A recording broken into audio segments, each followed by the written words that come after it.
Depuis la dernière fois qu'on l'a vu, il s'est passé bien des choses, particulièrement avec le Japon. François Tétu, de Valeur Mobilière Desjardins, est avec nous. Bonjour, François. Bonjour. C'est encore difficile pour le TSX. Et Seigneur qu'on a la misère. Oui, bien écoutez, comme je me répète depuis longtemps, comme vous savez, depuis 3 ans, on est long sur le marché américain. On n'a pratiquement pas d'exposition au marché canadien. Et d'ailleurs, cette année encore, on arrive au mois de juin. On est à la mi-juin à moins 1,16 difficulté naturellement du côté des matières premières, des commodités. Contrairement aux États-Unis, où, par exemple, on a un double-digit return. On a du plus 10, plus 15 dans le cas du Dow et du S&P. Et les bourses, en général, là, à travers le monde, ont procuré de très bons rendements, à l'exception de celles qui sont exposées aux matières premières, aux commodités. Comme l'Australie, puis nous autres. Effectivement, plus difficile.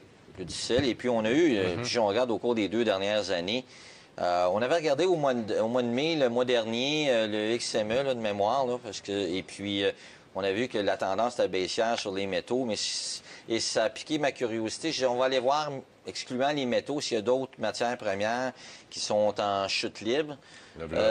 Et puis, ce qui a fait que j'ai gratté un petit peu et j'ai dit, bon, est-ce qu'à part des métaux, il y a d'autres matières premières qui reculent? Alors, j'ai préparé un tableau aujourd'hui. Bon, naturellement, j'ai remarqué que depuis 2 ans, le café était en recul de plus de 60 Par contre, mon interrogation, c'est que lorsque, par exemple, vous allez, que ce soit un Tim Hortons ou Starbucks ou autre... Ça paraît pas. Ça ne paraît pas. Et puis, bon, naturellement... on constate aussi qu'une personne, même la personne qui s'achète du café dans une épicerie, là, les prix n'ont pas vraiment baissé. On le voit, le café, là, c'est l'enfer. Alors, et puis cette année, une baisse de 20 Ce qui veut dire que si on regarde ces éléments-là, on prend le café spécifiquement, ça pourrait avoir un impact sur un titre comme Tim Hortons, par exemple, ou Starbucks. Malgré qu'il y a comme un raid là, sur Tim Hortons par un hedge fund américain. Alors, pour qu'ils maximisent, en fait, là, leurs bénéfices, leurs profits. Alors, peut-être que Tim Hortons, au niveau de la gestion, là, il y a peut-être des choses qui ne font pas correctement. Sauf que c'est sûr que l'input de la matière première qu'ils achètent est beaucoup moins cher qu'il était il y a 2 ans. Je suis allé chercher Starbucks. On voit que c'est complètement l'inverse de la valeur de la matière première parce qu'ils font plus d'argent avec. C'est ça. Alors, c'est normal. C'est ça. Surtout, des fois, vous pouvez avoir un café spécialisé à 6 7 Donc, ensuite, on a aussi le charbon, par exemple, en recul de plus de 60 sur 2 ans, 24 cette année. Le gaz naturel en recul de plus de 50 sur 2 ans, mais si on regarderait sur 5 ans, c'est encore pire. Par contre, en hausse cette année de 10 L'uranium en baisse, l'argent en baisse. Il y a le sucre aussi, en baisse de 30 sur 2 ans. Cette année, le sucre en baisse de 15 Ça, c'est une autre chose où ça paraît pas. Et ça paraît pas parce qu'il faut comprendre que le sucre, tous les aliments qui nous entourent, ça va même jusqu'aux cornichons, des aliments qu'on ne croirait même pas qu'il y a du sucre dans ces aliments-là. Il y a du sucre, par exemple, dans des pots de cornichons. Donc, dans pratiquement tous les aliments, alors le sucre est en baisse. Il y a beaucoup de sucre dans du Coca-Cola, un exemple. Alors, bon. On va aller chercher Coke, juste pour le plaisir de la chose. On a vu le titre, on voit que ils font de l'argent. PepsiCo, c'est la même chose. C'est ça. Donc, alors, est-ce qu'on a une déflation dans les matières premières?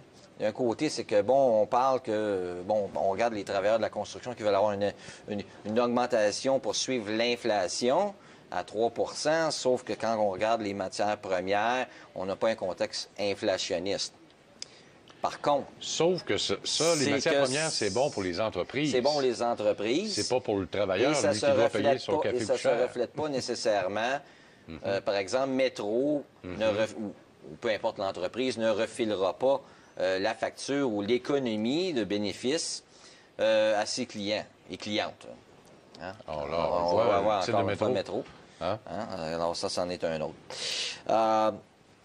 Alors, si on regarde, je crois que, bon, dans les commodités qui n'ont pas trop été touchées, on a comme le bois, par exemple. Mais c'est parce qu'on a eu tellement une chute. La demande a été là parce qu'il y a eu une reprise de l'immobilier. Donc, les prix se sont maintenus. Gasoline aussi, également. Mais pour ce qui est du reste, là, on a quand même là, des baisses substantielles. J'ai été surpris sur le maïs parce que, bon, il faut comprendre qu'au niveau de l'éthanol, il y a plus de 40 de la production mondiale du maïs va dans la production de l'éthanol. Donc, j'ai été surpris quand même. Ça doit déjà être la demande qui est moins forte, une économie qui reprend plus faiblement. Donc, le maïs, légèrement en baisse. Il nous joue ça, le yo-yo, pas mal, par exemple, depuis une couple d'années, le maïs. Oui. Donc, le coton, alors pour les investisseurs qui sont au rendu au coton, là, je veux dire, le coton qui est en baisse de 26 cette année, en hausse de 16. Mais je vous dirais pour la plupart, l'ensemble des commodités, si on en regarde, j'en ai recensé 21. La plupart, depuis 2 ans, sont en baisse ou fortement en baisse. Et depuis le début de l'année, on a quand même des baisses substantielles. Donc, tout ça fait en sorte qu'il y a une question de demande et les pays qui sont producteurs ou qui ont une exposition aux matières premières quand même souffrent. C'est pour ça qu'on voit le Canada aussi, là, qui au niveau là, des rendements, que c'est vraiment pas au rendez-vous. Effectivement. Et ça nous amène à parler du secteur immobilier. Quand on regarde le secteur immobilier, dans les fiducies de revenus immobilières, j'ai parlé beaucoup avec Elisabeth Préfontaine d'XRE tantôt. On va aller chercher. Son problème, c'est les taux d'intérêt, entre autres. Oui, taux d'intérêt. Puis, bon, il y a toujours une question d'offre et de demande, hein, naturellement. C'est que, étant donné qu'on est dans un contexte où les taux d'intérêt sont excessivement bas, les gens recherchent des investissements qui vont leur procurer des revenus. Alors, ils vont se retourner vers les titres à dividendes élevés qui peuvent être dangereux, et, naturellement, les REIT. On a fait un double sommet au niveau du XRE dernièrement.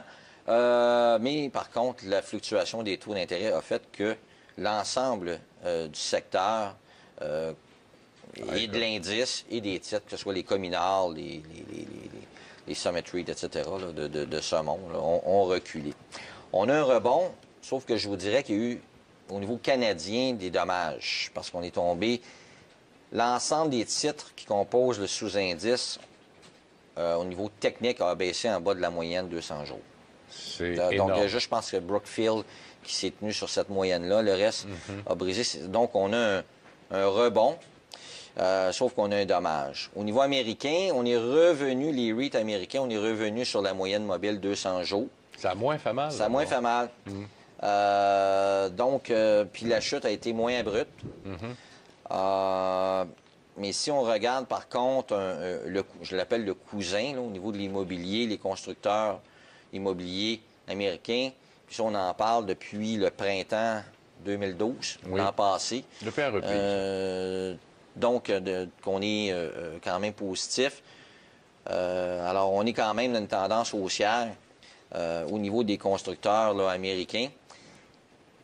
J'ai lu, par contre, dans le GIAB, qui est le Global European Anticipation Bulletin, qu'eux voient une bulle dans le marché immobilier américain. Moi, je vois, je n'est pas là actuellement. Non, mais c'est parce que bon, eux autres aiment faire du... pas mal, là. Oui, mais c'est parce que c'est ça, eux aiment faire du American bashing, là, comme on dit. Donc, non, on n'est pas là, actuellement, là, au niveau. C'est sûr qu'il y a des poches, là, des secteurs, mais on a nettement une reprise au niveau là, des constructeurs là, américains. Mais quand on regarde ce que la Réserve fédérale de Saint-Louis nous a démontré, depuis la fin de 2011, on voit là, que c'est reparti quand même la construction résidentielle là-bas. Là.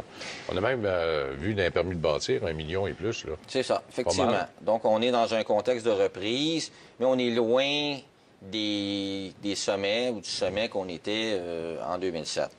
Bon, ben on surveille ça parce qu'il reste encore de l'espace pour que ça monte. Hein? Effectivement. On vous retrouve un petit peu plus tard pour les questions. D'accord. Claude McMaster de D-Box avec nous dans un instant tout de suite.